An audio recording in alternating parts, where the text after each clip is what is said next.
Yo, welcome back to Off the Board. I'm your host, Kobe Martian. Alongside me, as always, Jakob Hassan. Hey, this is presented by Better Day and powered by FanDuel. Jake, hey, we got so much to talk about. I don't feel like goofing off. I want to get right to it. But how are you?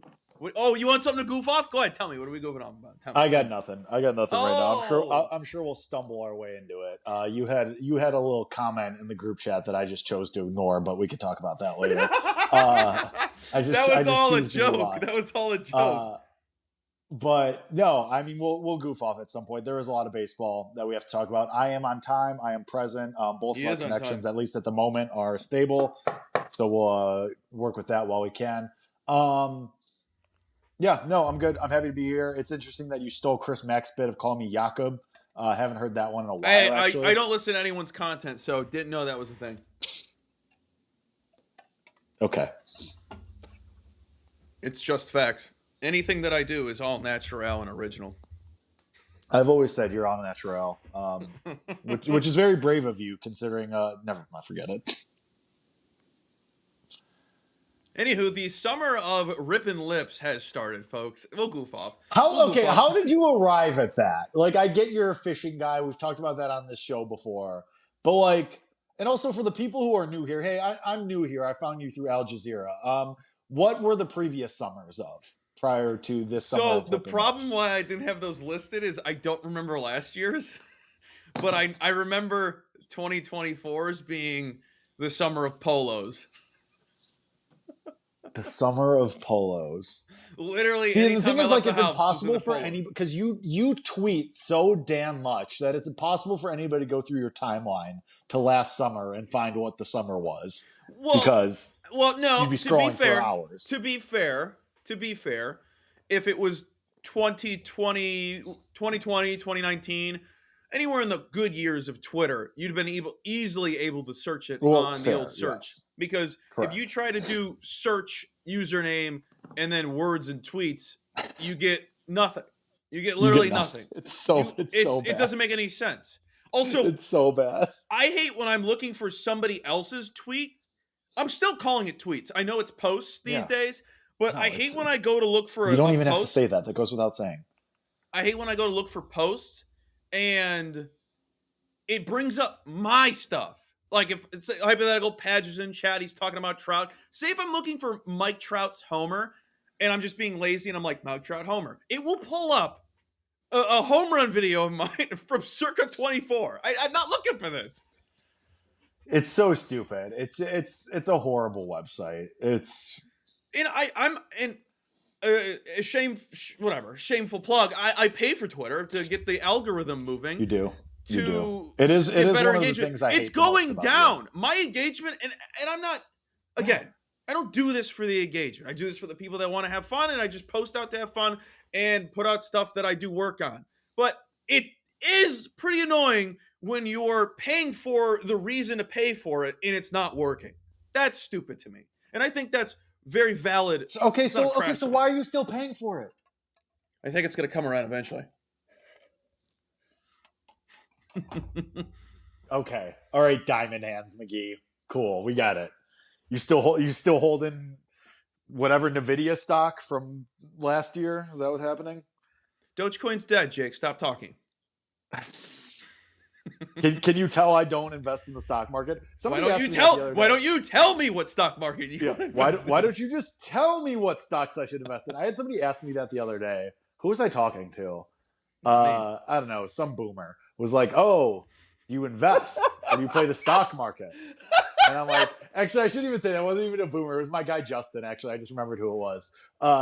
He's like, "Oh, do you do investing?" I was like, "No, dude, I don't understand any of this. Instead, I try to play Josh Young home run, hint, hint, wink, wink. Like, that's what I'm doing with my spare time. I'm saying, yeah, let's keep betting the Rays on their hot streak, hint, hint, wink, wink. Like, no, I'm not playing, hey, let's see what the Dow is today. No, man, I'm trying to get CLV on Shea Bangalier's home run. Like, you know what, like... Yeah, anyway. I never understood the stock, and day trading, I never understood it. I mean, it's probably above my IQ grade, but that's everything. So I'll stick to being a meathead, as nobody's ever claimed to be. Yeah, I'll just beat everyone to the punch. Also, have I ever told you it's mostly my grandma because she'll listen to our podcast and our stuff, and not to out her. I love her. I just think it's funny when she gets mad at me for calling myself stupid, and I'm like, no one can call me stupid if I beat them to the punch. Like Fair. I'm in a profession where your takes matter, but if you're wrong, you'll get ridiculed. So if I just sprinkle in, "Hey, idiot," here, can't call Yeah, me no, stupid. this is a mantra of mine. Like you can never insult me worse than I can insult myself. You can No, never you be know, you meaner want me than to I am to myself. you want me to give you a little quote to stick in the back of your pocket. So if anyone says something rude to you, say, I've said worse 5 inches away from the mirror. You're not hurting me. It's good. Yeah, Yeah, that's a good yeah, one. I do yeah. like that. I've said worse in the mirror. So nice try. All right. Why 5 inches? I stole the quote. I'm not gonna lie. Oh, okay, great, awesome. Well, It was a that comedian. brings a screeching halt. Yeah, this brings a screeching halt to this conversation. I'm a prime Robin Williams over here stealing stuff. Right. Anywho, let's get into the baseball chatter because I got 3 teams written down for us, and we kind of been going back and forth, well, maybe all season about it, but as of late, we got to talk Sox. No one's talking about them. Nobody's talking about them. And Sox Jake kid. and I are not Sox fans. We have stock on them. We're not Sox fans. So I'm trying to beat this is a biased stuff right here. This is 2 Sox fans going at it. No. Yeah. We're the Because Sox I on will- 30. We're 108ing right now. You want to do it? We'll go fully off the board right now. I get the most amount of cringe from those 108 people. I'll say it. Like, I like those guys. I think they're funny. No. It's I not like those them. guys. It's not them. It's the theme of that group. Community. Yes, it's hillbilly. There's a guy wearing camo. It is hillbilly. Everyone's like, dude, I can't wait to get drunk and shut the way away. I see you in parking lot B. Okay, Hey, how okay. about the base? Hey, Miller Lake. They're slurring their words. Careful now. Careful. What? I will say, it's just careful. Would you rather those guys, and not those guys? Like, I'm not saying the 108 guys specifically. There's but like women too. No, I'm saying like that's what I mean. If you would let me speak, would you rather have that community or the community of like overly frat white Cubs fans in their polos with the 2 buttons undone at Old Crow before a 120 game? Can I just say I want to be in the middle? Yeah. Both sides are pretty. You want to be at Roosevelt Station just slamming tall boys in a paper bag? That is the middle. That's exactly the middle. Run! I'll look into that, Ron. I'll look into that. No, I saw a post one time and it had hashtag 108 or hashtag 108ing, and it was the cameras on the foul pole because that's where section 108 is, on the right field fence, essentially. And they had cameras there, and they're like, they're really watching what we're doing over here. What could you possibly be doing that you think their cameras are there because of your stupidity and drunkenness? Please. I also just don't enjoy glorified alcoholism, if that makes any sense. I don't like that. Like, drinking's cool, drinking's fun in a public setting or a social setting, but when you make it your personality, I kind of just think it's disgusting. So you hate me. Tell me you hate me. Tell me you don't like me. You're anymore. creeping up on that level, yes. What do you mean? Come on. I don't think it's that bad. No, I'm kidding. No, but they're mine is very Malort specific. That's different. It's the greatest drink of all time to sponsor the show. Exactly. But you know what I'm saying. Oh, please. They Dude, overdo it. And I can't wait. I can't wait for Malort somebody sponsorship. from the 108 community to find this and listen to this and crucify me. But we're here to talk about the actual White Sox because nobody else is doing it, clearly, because everyone's like, how about them Rays? Who we will get to in a second. But the Rays would be the 6th hole in the playoffs right now in the wild card spot, which would theoretically, in our eyes, Jake and I's eyes, as 2 guys that have Will Venable to win AL Manager of the Year at the highest possible odds, because he was the highest long shot, plus 5,000 preseason, that would probably solidify his, because people seem to forget, and the media should be covering this, because We're forgetting this is a team 2 years removed from having the worst record in MLB history. We should be talking about this team more often than not. Sure. Munetaka Murakami is getting all of the coverage right now. What's going on, Bob? Favorite for AL Rookie of the Year. Sure, he's getting all this coverage, but we need to be talking about other guys. Miguel Vargas showing up every single day. Drew Romo on the scene. We've been talking about it for 2 weeks. Tony Romo's cousin. You love Drew Romo. It's not actually his cousin, but Miguel Do Vargas. we know that? Have we checked that at all? No one's checked. I'm just assuming it's not because it's just whatever. But Miguel Vargas looks great. The whole team looks fantastic. I talked about it on Monday's episode of Better Days, the daily podcast. But it's everything you want this team to be. Starving. And I'm coining them the never say die White Sox because I don't think you could kill them if you tried. They're like a wild caged animal where you try to hold it down and just it's going to get out. And there goes my hair. But they're fun. They're exciting. The pitching is only getting better. We're not talking about them enough. Everything about them is worth discussing. But we're over here talking about the Rays as if anything is different from last season. Not to cut you off, we'll go back to the White Sox, but I'm still on this tangent. The White Sox, or the Rays, three-headed monster. Aranda, Diaz, Junior Caminero. Sure, they got Chandler Simpson, who pitchers cannot seem to focus on the bat, or they're too busy if he's on the base path. But their pitching isn't going to get there. I think it's the same Rays team as a year ago, where they start out hot, had an easy schedule starting off the season. Second half is where they had their toughest schedule, and then completely fell apart. Hey, guess what? Had the under on their wins mid-season. Thank you very much. Jake, go ahead, talk about the White Sox. I'll shut up for 5 minutes. Unlikely, but I'll try and take whatever leeway you give me here.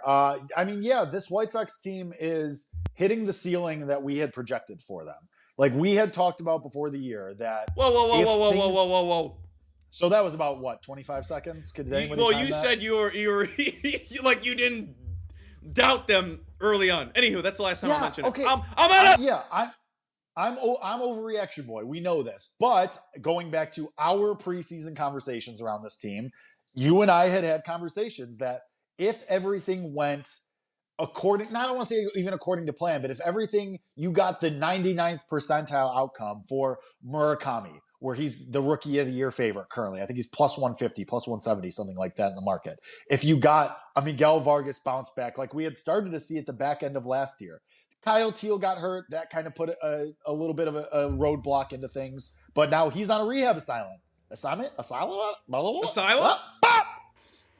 Assignment. He went to AAA Charlotte, I think 2 days ago, or maybe it was yesterday. I don't know. All the days are the same time as a flat circle. The point is, your starting catcher, who people liked for all-star upside this year, is now about to come back. Noah Schultz has been a revelation. He's completely lived up to expectations in that rotation. Davis Martin, he of a career like 4.5 ERA, is now, second in the majors in ERA on the season? Is that going to keep up? No, of course not. There's going to be regression at some point. But, hey, you'll take it while you can get it. Eric Fetty, welcome back. Has been fine. We all know what he is in his career. But for this point in the season, to be your number 3, you'll take that. So now you have this core. You have these guys. You got Drew Romo coming off the bench and hitting clutch home runs. Venables hitting all of the right buttons for this team. The vibes are great. I still like the bullpen. That's one thing we haven't talked about this White Sox bullpen. Grant Taylor and Sir Anthony Dominguez at the back end there, pretty damn good. And now you also have an opportunity here where you have Braden Montgomery sitting in the minors, tearing it up.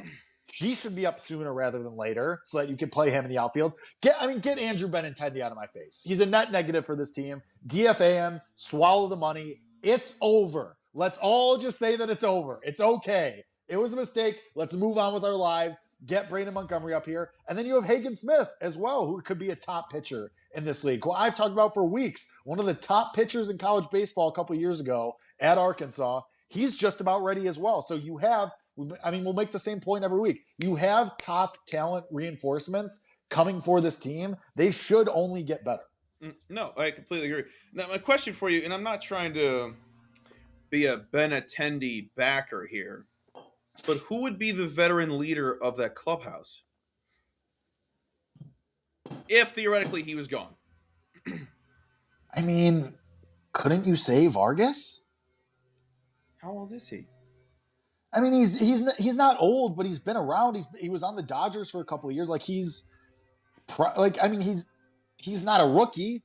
He might be the oldest player on that team. I'm gonna look. Let's see. I was just saying, I'm gonna pull it up right now.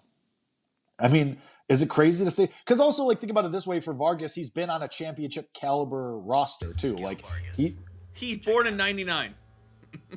But I'm just saying, like, take the age part of it out of it. Like, he's been around guys like Betts, Freeman, Ohtani. Like, he's been around guys that know how to win and know how to lead. So that's the only reason I say that. I honestly asked that question thinking you would say, I don't think they need it. Which you need it. You do need it, but in the sense of my argument of everyone's hungry on the team. Everyone wants something. Okay, what about Randall Grichuk? You know what? That is a name I'm glad you mentioned because I keep forgetting he's there. And he's doing tremendous work. Granted, he just got signed like a week ago. Yeah, and he just got DFA'd by the Yankees. Yeah, like he literally just got there. Can you hear the leaf blower? Yep, sure can. I mean, like, if you're talking about, like, because Benintendi, like, at a certain point, like, what is veteran leadership even worth? And also, how much veteran leadership does a guy like Andrew Benintendi, who is hitting 230 on the season with a 630 OPS, how much weight does that really carry? Why is he not batting last? And also, Will Venable's only, 5 years removed from the league? There's your veteran friggin' leadership. That's a good point. But I think this team is getting disrespected. Sure, they're the B team of Chicago and maybe the biggest B team of the entire league, which is definitely true because they're lesser than the Mets. But let's talk about the A team of Chicago because it's the same we have to bleeping team that they were last year. There's no way around it. There's no way that they're going to be able to keep the shenanigans up, especially with all the injuries they've had. It's the same blueprint as last year. And I'm not trying to be some hater. I'm just such a realist that it's pissing me off that all these people are so excited about this team. It's the same team. Talking to you, Fortuna students. It's the same team. You live rent-free in my head because I want to be right. It's all I care about. I want to be right. I'm new here. I found you through the Daily Mail.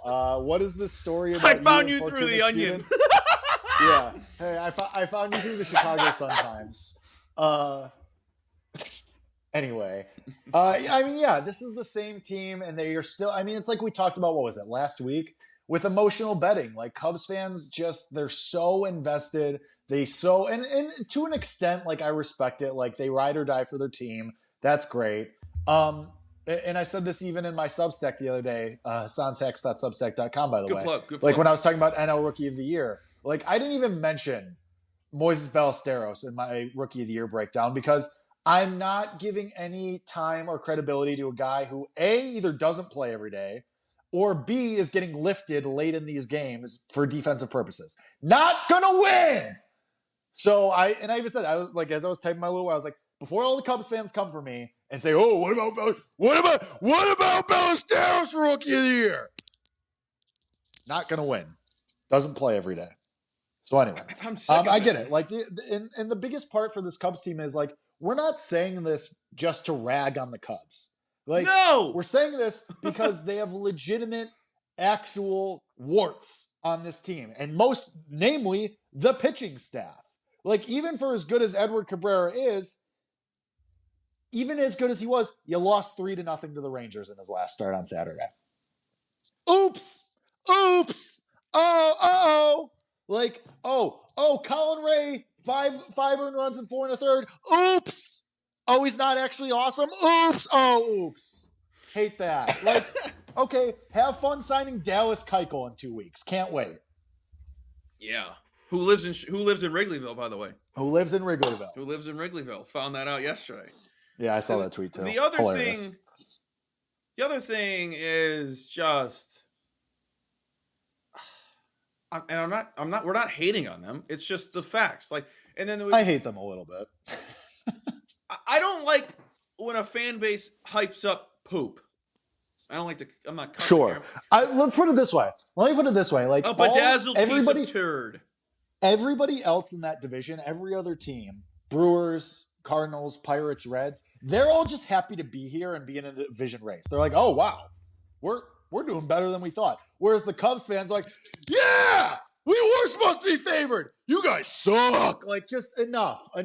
You are so aggressively mediocre. Like, they pound their chests. Congratulations. You were minus 130 favorites for the division. You're doing what you were supposed to. Can we relax, please? You know my favorite part about the White Sox-Cubs rivalry is sure. Both sides of the fan base try to claim that they don't care about the other side.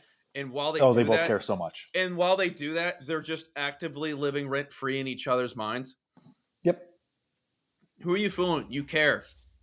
It's not Yeah, bad. You care. It's not bad. Yeah, it's okay. It's okay to care. But to say, hey, I don't even think about them, you're talking about them right now. To try and do the Mad Men meme, it's like, I feel sorry for you. I don't think about you at all. Like, you're not fooling anybody. Yeah. And then the other thing is that they get mad about, Cubs fans, is when you say they haven't played anybody. And then people are like, they don't play anyone until June. Well, it is a pretty long season. We remember when the Rays started the year off, 16-0? Didn't make the playoffs. That was 24? Yes. They started off the best record in MLB history, and then didn't do anything. So it's a long season. I don't really care. That was the year, because then they traded Randy that year, right? I believe so. That year? I believe so. Another guy that's on fire right now, and people are... Mm-hmm. I'm not a big Randy believer. I don't know what it is. I don't think Randy's as good as people are hyping up at the moment. Randy at this point is what he is. Like, he's good for these 3-week stretches where he's nuclear red hot, and then he's just like average for the rest of the year. But he, like, every 6 to 7 weeks, he's good. I'm saying for like both sides are bad, Bob. Stretch. Sorry, Bob said I was going to say you guys say Cubs fans are annoying. That's how we feel about White Sox fans. They're both annoying. Yeah. All fan bases are annoying. Yeah. There's no fan base out there that is legitimately there and has heart that isn't annoying. Well, because nobody loves Chicago like Chicagoans. That's why. Yeah. And maybe it's because we live here. We know about it. They're the most blind fan base. They're blind to their fandom. Blind faith is the name. Just talk to any Bears fan. Oh, my God. Talk to any Bulls fan. Ugh. I feel like Bulls fans are better. Bulls fans are more apathetic these days. You couldn't pay me to go to a Bulls game because I just can't stand. No, never. Being there. It's terrible. Yeah. But there's let's talk about the Rays. Excuse me. Let's talk about the Rays. They kind of they're kind of both the Cubs and the Sox, because smaller market team, but a team that's typically always good. Chewy, of course, is in chat right now. Glad that we're talking about the Bulls. At least somebody's talking Bulls, right? Anywho, back to the Rays. 4th overall pick. Woo! Woo! Let's get Patrick Williams again. Wow! First time in a long time they've got a higher pick. Whatever. I'm not going to talk about it. I don't really care about the MNBA. Anywho, the Rays. I texted our chat yesterday and how I'm a little annoyed about the hype they're receiving, as if their lineup isn't pretty sound. It's not the greatest thing on the planet, but you got 3 consistent bats that add a lot of momentum to the lineup every single day. You got Aranda, Diaz, Junior Caminero, and as I mentioned, Chandler Simpson, who's fantastic. Is this our generation's Ricky Henderson? Maybe, because on the base path, we're only focused on him. I know the pitching is the biggest issue, but why are we acting like this is some horrible team that's just absolutely humming? Oh, that's the White Sox. Take it away, Jake. I mean, I said this to you yesterday, like, and the odds reflect this. Like, the Rays are currently in first in the AL East, and they're plus 410 to win the division. Granted, it's May 13th, a lot of time left, about 5 months of baseball left. But the question was never really the lineup. Like, we knew that Diaz and Aranda were a couple of the more underrated players in baseball. We knew that Junior Caminero was a star on the rise. And he has completely lived up to those expectations. Chandler Simpson is what he is, and it's just the Rays factor. They pull these random guys off the street out of AAA who just produce. That's just their formula. It's what it always has been. It's the pitching. The pitching was why we were so low on the Rays coming in. Like, I like Drew Rasmussen as much as the next guy. I had Drew Rasmussen Cy Young tickets 2 years ago when he was 200-1, and then his elbow exploded. And now he only goes 5 innings to start. And the wheels have started to come off for him in the last couple of starts. Like, we've seen it. He's started to kind of regress back to that slightly above average pitcher that we know he is. Does anyone think Nick Martinez is going to keep this up? Journeyman pitcher for his career, basically. Had a stint overseas. Like, do we really think he's going to keep this up? Maybe. It is the Rays. They find ways to just make people good.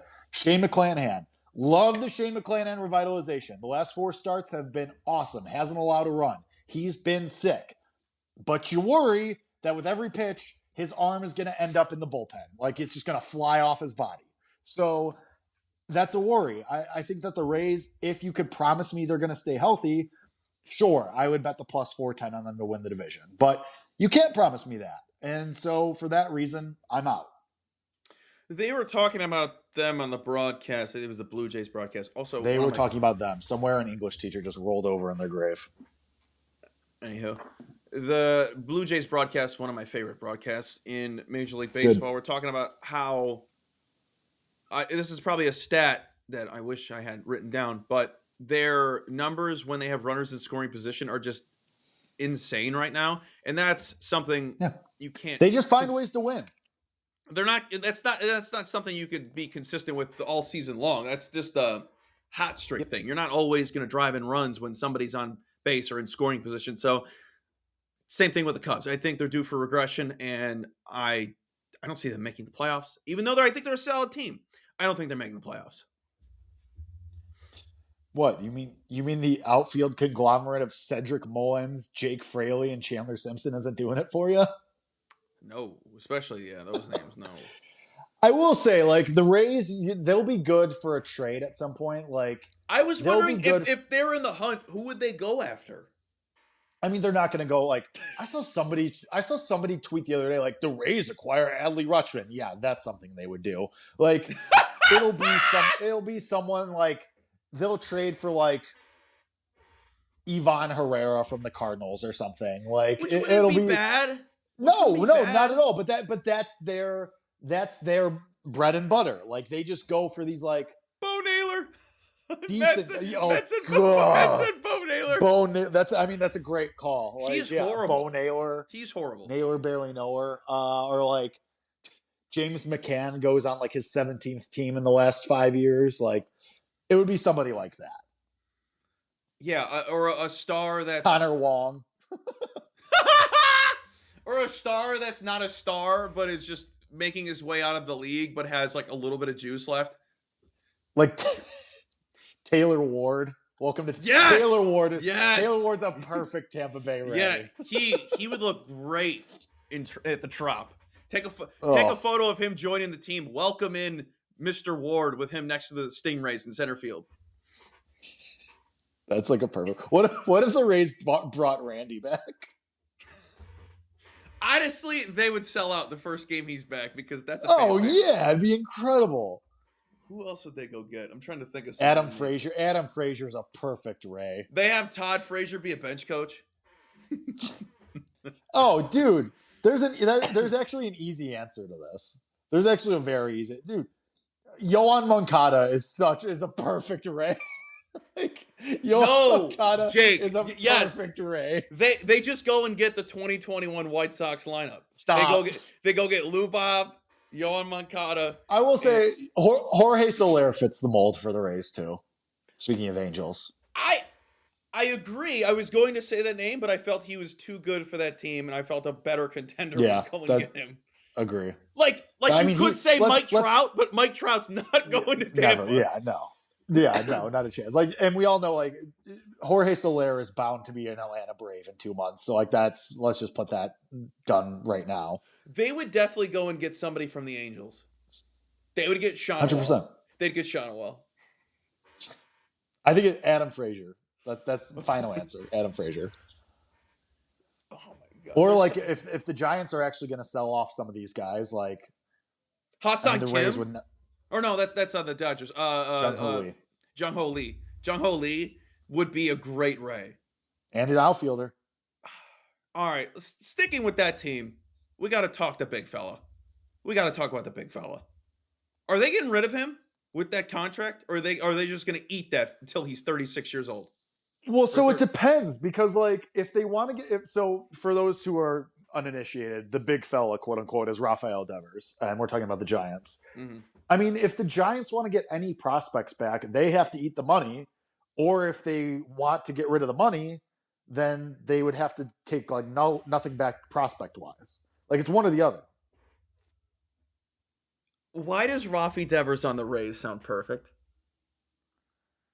I know he's too expensive. I know he's too expensive. Where are you going to play him? Who cares? Who cares? What do you mean? You have Caminero at third already.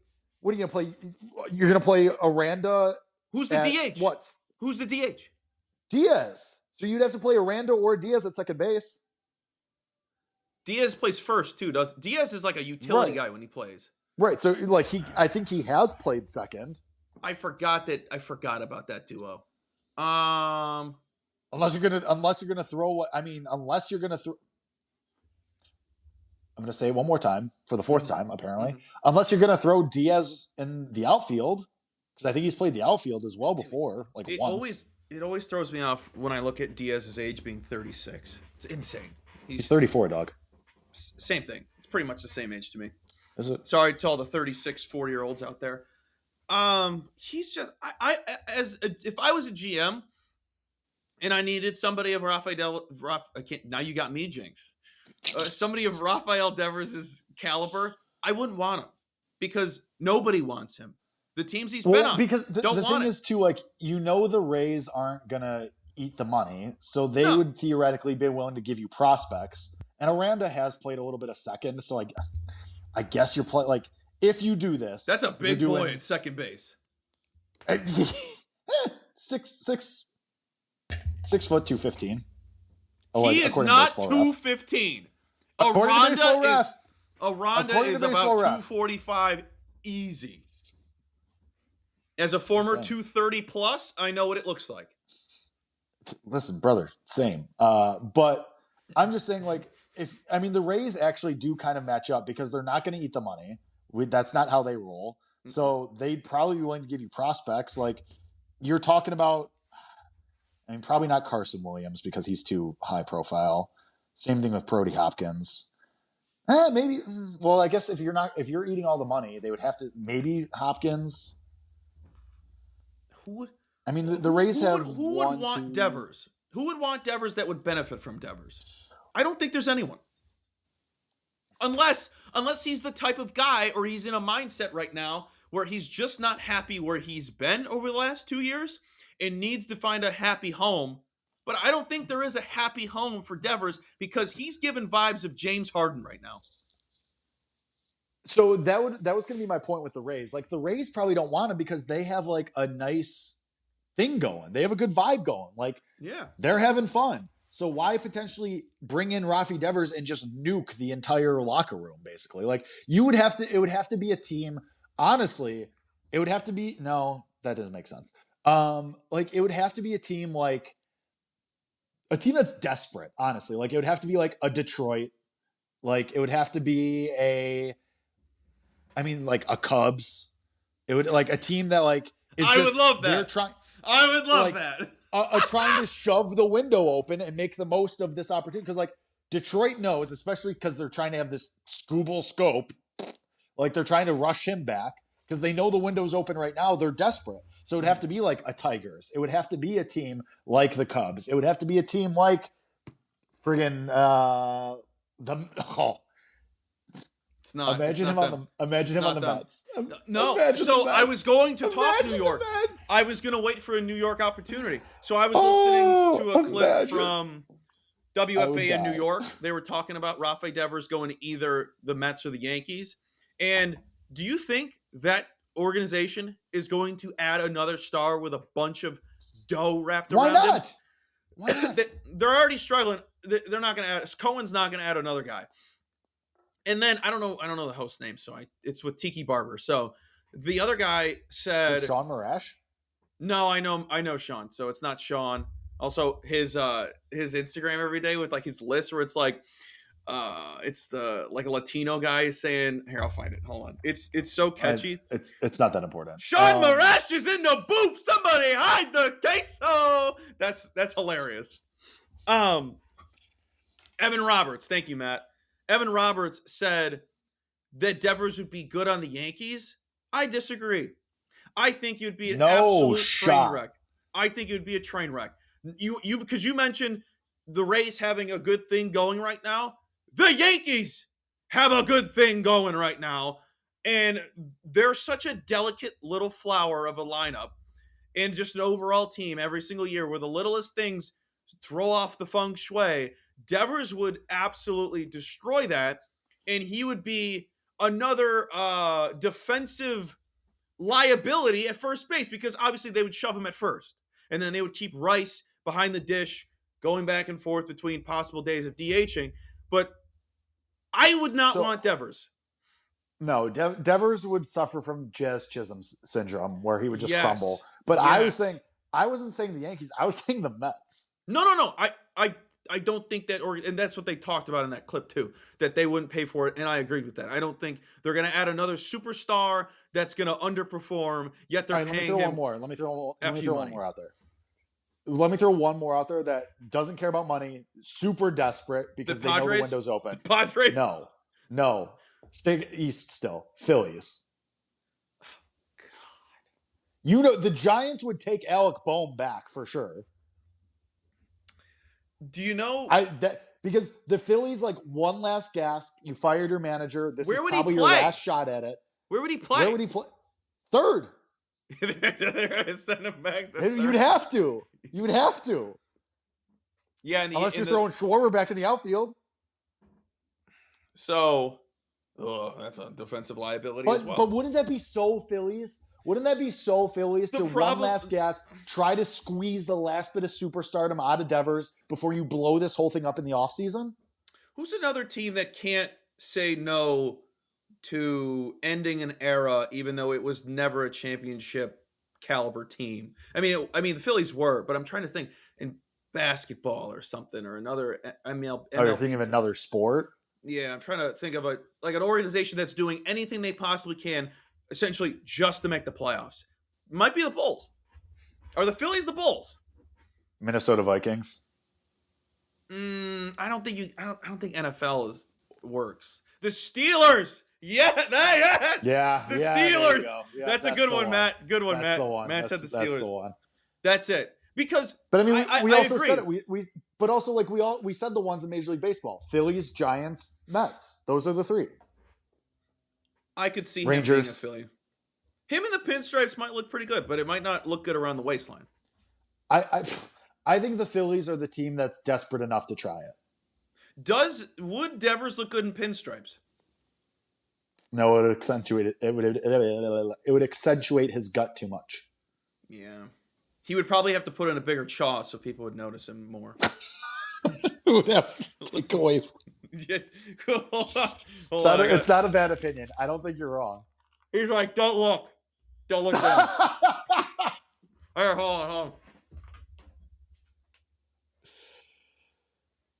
on. I drive my bus in a busy city. That's why road safety is so important to me. I know that I must slow down and be extra careful when I make a wide turn. Buses need more room than cars. Everyone can help keep our roads safe. Next time you're driving, remember to give buses plenty of time and space to finish turning before driving ahead. Let's all plan to share the road safely. Learn how at www.sharetheroadsafely.gov. The thing is, like, has that trade been the most net zero for both teams possibly ever? Remember, don't swallow, folks. Don't swallow it. You'll throw up. So when he got traded to the Giants, I was extremely happy. I think you and I talked about it. I was too, yeah. I thought it was the most perfect. It was around trade. this time too. Yeah, it was real early because it was around PGA Championship time. It was really early. I was so excited because I was around U.S. Open. It was around some major. It was end of May, June. I was already liking the Giants because that was when they started the season hot. And Right. they looked like a really good team that was gelling, and all they needed was some pop. Mm-hmm. And then as soon I as they remember. obtained him, like 2 good series, and then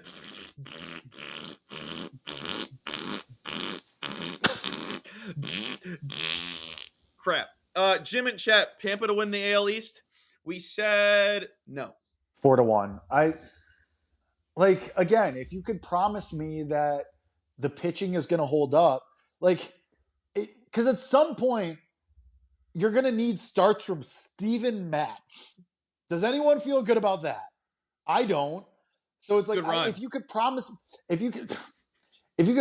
me that Shane McClanahan's going to stay healthy and Drew Rasmussen's going to stay healthy, and then Nick Martinez is going to not completely fall off the wagon. Sure, but also you have to consider with the Yankees, Garrett Cole's about to come back. Carlos Rodon is back. They're going to make a trade at some point probably. They'll do something to help the roster. So I get it. It's a good price. But, if we're talking AL East, I'd almost rather bet the Blue Jays at 20-1. They're going to collapse. That's my take. I agree. They're going to be like the Cubs. They're going to collapse. I mean, the Cubs are a far better team, but same thing. Pitching is the red flag.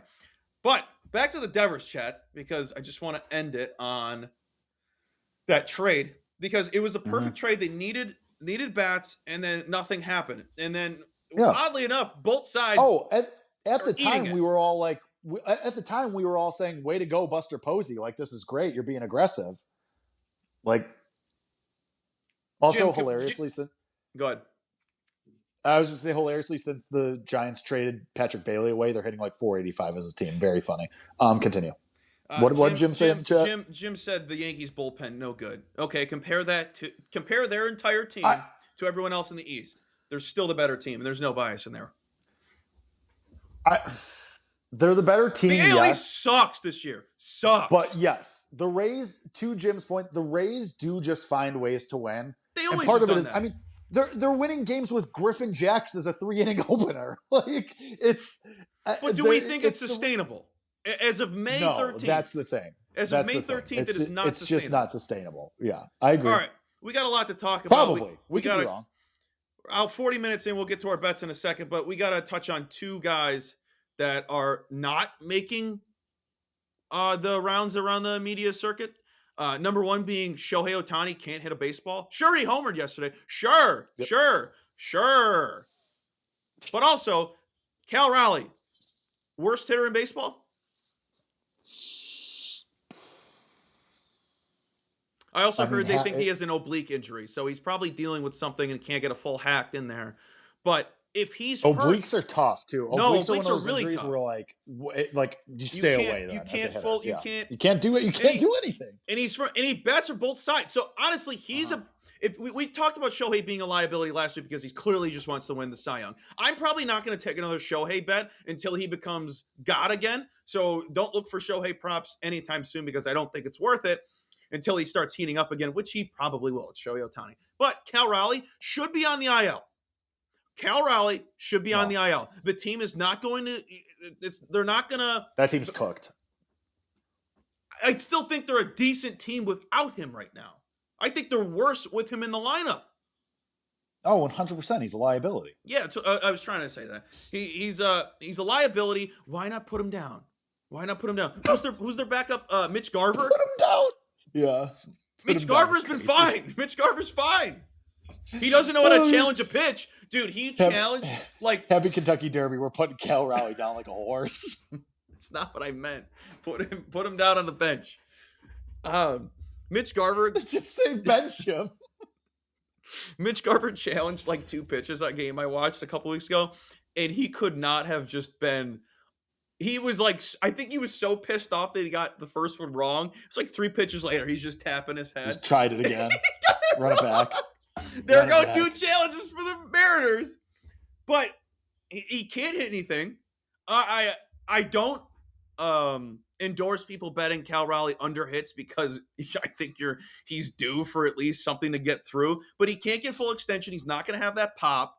If he's actually that hurt, he's not worth touching. So those are 2 guys you should not be going out and betting on, especially Shohei Ohtani, who Jake has been talking about his Cy Young Award all year long. He clearly only gives a hoot about this award because also in years past when he's thrown, he's hit. Why is he not hitting anymore when he throws? Because in my eyes, that would probably benefit him more if he was doing both sides. Less on the mind. More focus on what's in front of you.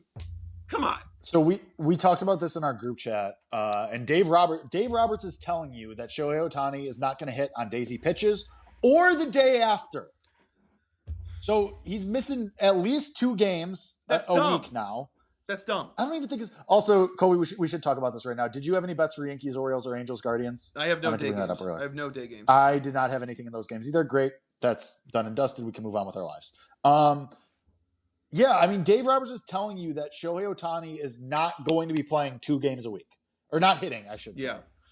Like, and yet, I'm going to bring this back to what I started talking about last week. Minus 320 for MVP. Do we think that's right? Does anybody think that's right? Because they are telling you he's not going to be batting at least twice a week. And I think Colby's right. He cares more about the Cy Young. So even if he puts up, let's say he keeps on track and he puts up an 850 OPS, and they're like, oh, well, Cy Young caliber pitcher and 850 OPS wins MVP. However, my thinking with this, I think this is a year to go against Shohei Ohtani in the MVP market. I honestly do, because I think if he's going to put up pedestrian numbers as a hitter, still good, still be an all-star, still amazing, still the best player of our generation, if not of all time.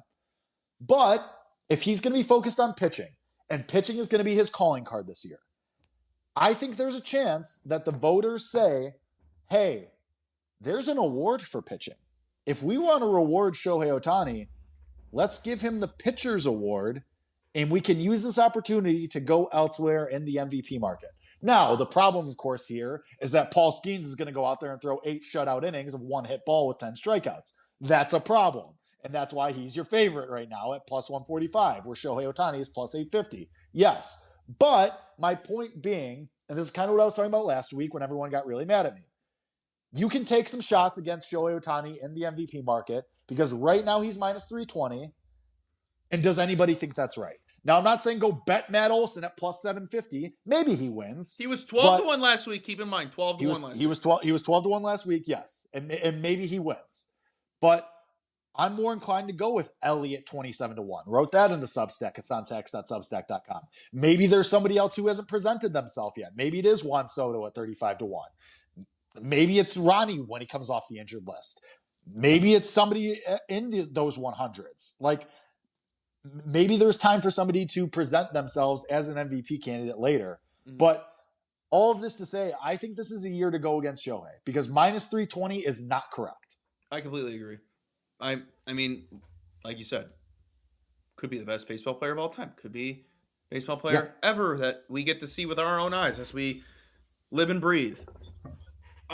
Just to get Jim's question real quick, not to go back far, but Jim, I think Jake and I both agree the most undervalued team in baseball is the White Sox. Yep, agree. Name a podcast, TV show, any outlet talking about the White Sox. It's us. And there's no bias baked in there other than Will Venables should win AL Coach of the Year. But I mean, if you're talking from a numbers standpoint, because I know Jim's question is more based on should we be betting anything? Should we be betting any of these divisions? I'm not betting the Rays, and this has actually moved 10 cents since we've been talking, which is kind of weird. But the Rays 4-1, I'm good on that. They're the only other team I would bet. Maybe the Blue Jays at 20, but I don't really have a ton of faith that they're going to figure it out. The White Sox are still 10-1 in a division that they're second place in. The Mariners minus 105, never in life. Also, if we're talking hashtag value, there's no value on the Rangers at 2-1 to win that division. The Braves minus 370 for the NL East. Yeah, that's probably just right because they're awesome. If you had to make a pick in the NL Central, I guess there's hashtag value on the Pirates at 7-1. That's really it. I think if you're asking from a number standpoint, who's the most undervalued team in their division, it's the White Sox. And you can shop around with this too. Yeah. If you want to take them to win the Central. Of course. Is it yeah, I'm just looking at FanDuel because this show is presented to you by FanDuel. That's where I'm looking. But of course, you can get other stuff around. I meant shop around markets in terms of Oh AL yeah, Coach of the Year, Will Venable, sure. or the White Sox to win the Central. Whatever number you can Yeah, find is better. that's another thing. If you think that the White Sox are Get going the to win the Padres out of my division, face, Jim. Do not talk to me about the oh, Padres. never in life. No. If you think that the White Sox are going to win the AL Central, just bet Venable at 13-1 to win Manager of the Year. Those things Seriously. are correlated. And Those things are correlated. we keep talking about him every week because he deserves to be spoke about. Yep. And I only think his price is going to drop as the weeks go I by. agree. If they could continue to play like this, I don't think you're going to get a number that we got preseason. That number's never going to come back. No. Unless Those 40s and 50s are way completely gone. collapse and then he's not going to win it anyway. So, Correct. all right. I think that's enough chatter. Let's get into some plays. I got some plays I'm really excited about. Sticking with the White Sox, let's do that.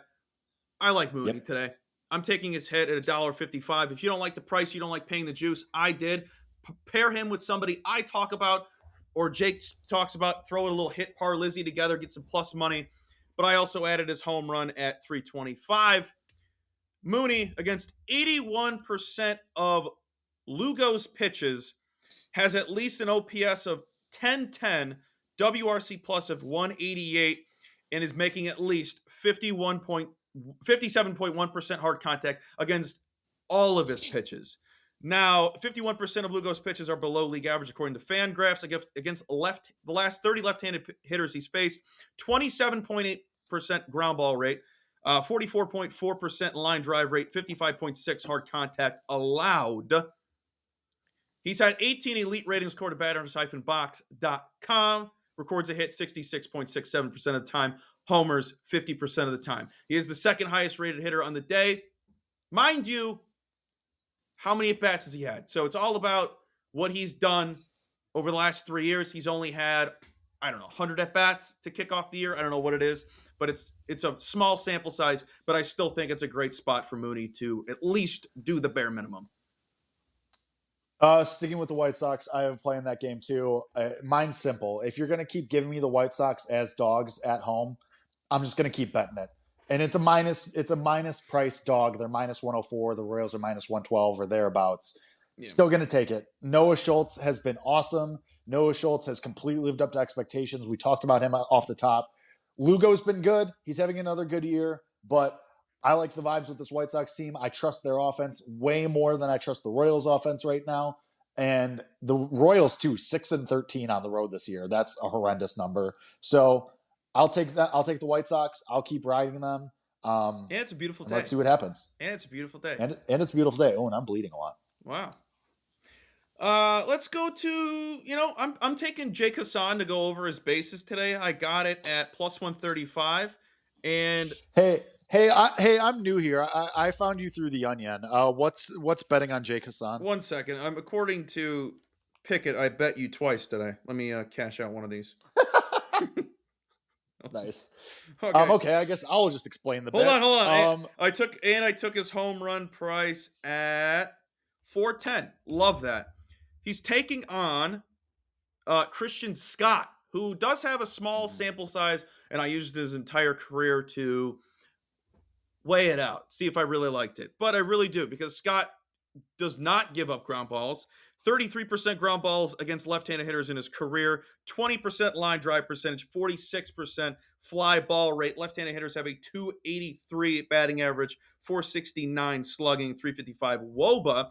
In 48 elite ratings, Green records 2+ bases 50% of the time, 2+ hits 41.67% of the time. Against 100% of Scott's arsenal, has at least a 256 batting average. Not the sexiest, but still has a 790 OPS, 143 WRC plus. If you eliminate the fastball, he's batting 333 against his entire lineup. So I think it's a really big go spot, possible boom spot against Scott. Oh, I have it right here.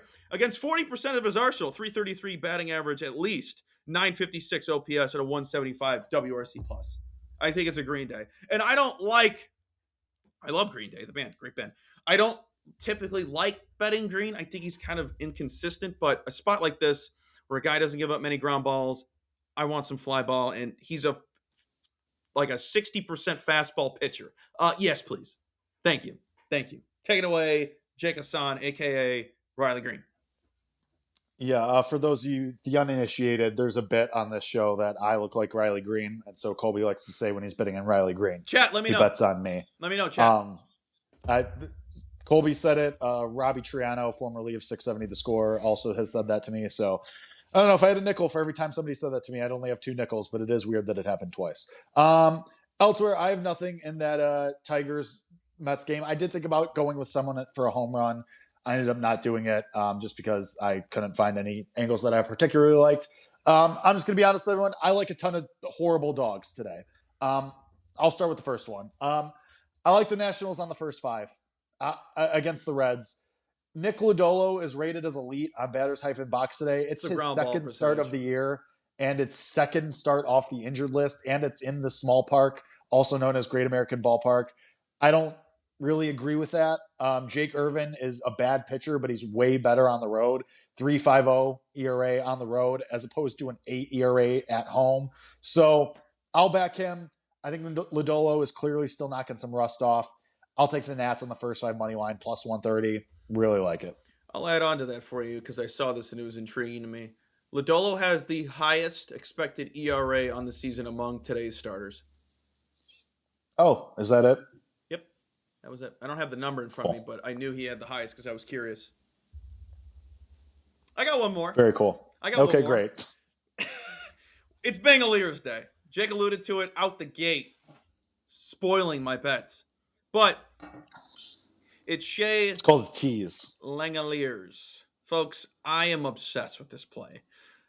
And I went about it differently than I typically do my plays because the prices were horrible. $1.35, $1.30 for over 1.5 total bases is not a go. 2.5 over HRR, even money. That's based on his trends is a negative 17% edge, right? Is that the word I'm looking for? Monty sure. Texan. Negative, yeah, edge. I'm not paying that. So I went home run at 260, double 280, and I sprinkled on 2 home runs at plus 2,000. I am in love with this. The last 30 left-handed pitchers he's faced, he's taken on Matthew Liberatore of the Cardinals today. Last 30 lefties he's faced, plate appearances that is batting .464, 500 on base percentage, .679 slugging, 1179 OPS, making 45.8% hard contact with a 12.5 barrel rate while having a 511 WOBA and a 1215 ISO. Liberatore against right-handed hitters. 42% hard contact allowed, 21% line drive rate, 38.4% ground ball rate. Those hitters have a 277 expected batting average, 463 x slugging, 346 x WOBA. 81% of his pitches are negative. And against 100% of those pitches, Bangaliers has a 302 batting average at least, 818 OPS, and a 138 WRC+. The weather is fantastic in Sacramento. That's why I added the second home run. Just for those keeping track, I am tailing Colby on the Bangaliers 2+ home runs because I have FOMO and I don't want to be on the sidelines if and when it hits. So, that's not to be clear, that is not a reason to make a bet. That's just how I'm betting because I'm a coward. And I just don't want to, and I don't want to lose out, and I don't want to be on the sidelines.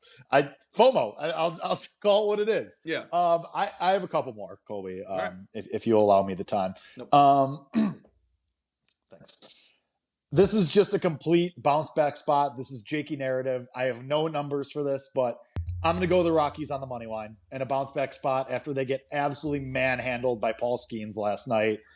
It's disgusting. It's plus 154 on the money line. But this is a mid-off. This is the meme of 2 idiots in a parking lot fighting, the worst fight I've ever seen. It's Mitch Keller and Jose Quintana. It's a mid-off. And that's a coin flip to me. I'll take the money line with the Rockies and a bounce back after Paul Skeens just shoved them in a locker last night. That's it. That's the handicap. The other one, again, like I said, a lot of dogs today. I'll take the Rays. If you're going to give me plus 130 on the Rays, I'm just going to take it. I get it. It's Dylan Cease on the mound. He's a Cy Young candidate, but he's cleared the 6th inning, Colby, just 3 times this year. Yeah, 2 of them were in his last 2 starts, but that was against the Twins and the Angels.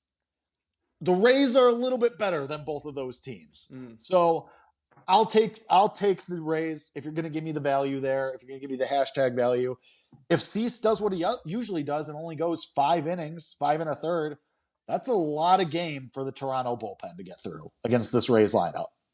So I'll trust the Rays. Like we said earlier, they just find ways to win. So I'll take them plus 130. And then talked about this a little in our group chat with Matt. I didn't end up going the over in this game, but I will back Texas. a singular player in this game. Texas?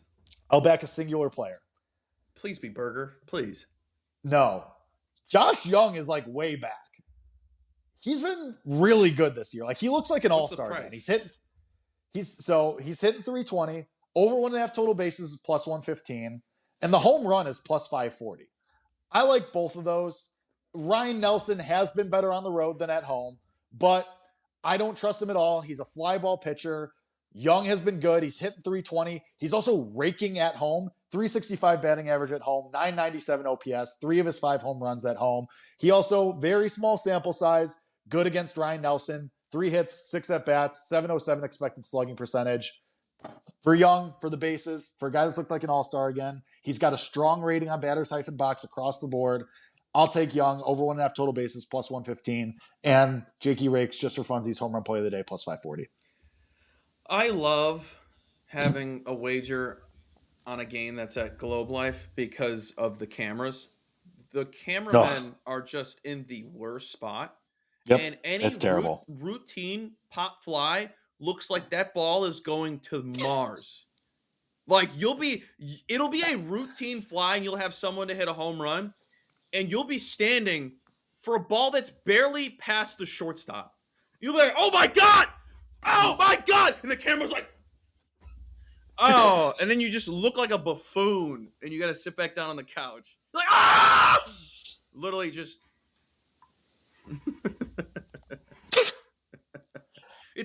Last thing for me before we wrap up here. Can I interest you in a 35-1 to make Omaha to make the College World Series? Is it Coastal? It is not. No, their price is only 4-1 to make the College World Series. I can't believe this price, and I'm not going to bet this until we actually get the bracket. But based on the projected bracket, if things shake out this way, I'm going to love this. Mm-hmm. Arizona State at 35-1 to make it to Omaha. Because right now, if the season ended today, D1 baseball has them projected to be in Oregon State's region. I am an Oregon State non-believer. The 2 seed in that region would be Ole Miss, who I also think is fraudulent and also can't play on the road. Arizona State, has one of the best players in college baseball right now, in Landon Hairston, might win the Golden Spikes Award. He's been a freak this year. Arizona State, if they're going to pummel teams, if they're going to win with offense, especially against a team like Oregon State, whose best pitcher, Dax Whitney, his elbow exploded. He's out. I don't think they can win. I'm looking to fade them in their region. And I'm going to wait, but it's 35-1 right now. If this is how it shakes out, if Arizona State ends up in that region, in Oregon State's region, I will be betting them to make the College World Series at 35-1. I will have more breakdowns of the projected bracket on my Substack today, HassanSacks.substack.com. That's all. He's plugged that 4 times today, and I have yet to plug mine. Okay, so go ahead. I'm not hating on it. Do we have anything else, Jake? Anything you want to give the folks before I close this out? I got nothing. I only had three guys I like today. Are you betting any golf this weekend? I haven't bet golf in a year. I think Cam Young, Matt Fitzpatrick, and Ricky Fowler are going to be my guys this weekend. All right. Your picks to click. That's it. Your picks to click. End the show. Cut it. Cut it. All right, folks. That'll end it. That'll do it for the Wednesday show of Off the Board. Make sure to follow Jake Hassan wherever you possibly can. And HassanHacks.substack.com, as he alluded to, or the Jake Hassan on X. Colby M bets for me everywhere, even Substack as well. Make sure to check out everything over at Better Day. Make sure you check out the MLB Game Center for all your edges for props, sides, and totals. Everything over there. You do not have enough tools, folks. Somebody asked me the other day, is this better than this? No! More tools, the better. Go check out Better Day. Go check out Better Write-Ups and get added to our Telegram as well. Colby Marcio, Jake Hassan. We'll see you on Friday. Toodaloo. Bye. If you like the show, please take a moment to rate, review, and subscribe. It really does help the show to grow. Thank you for listening.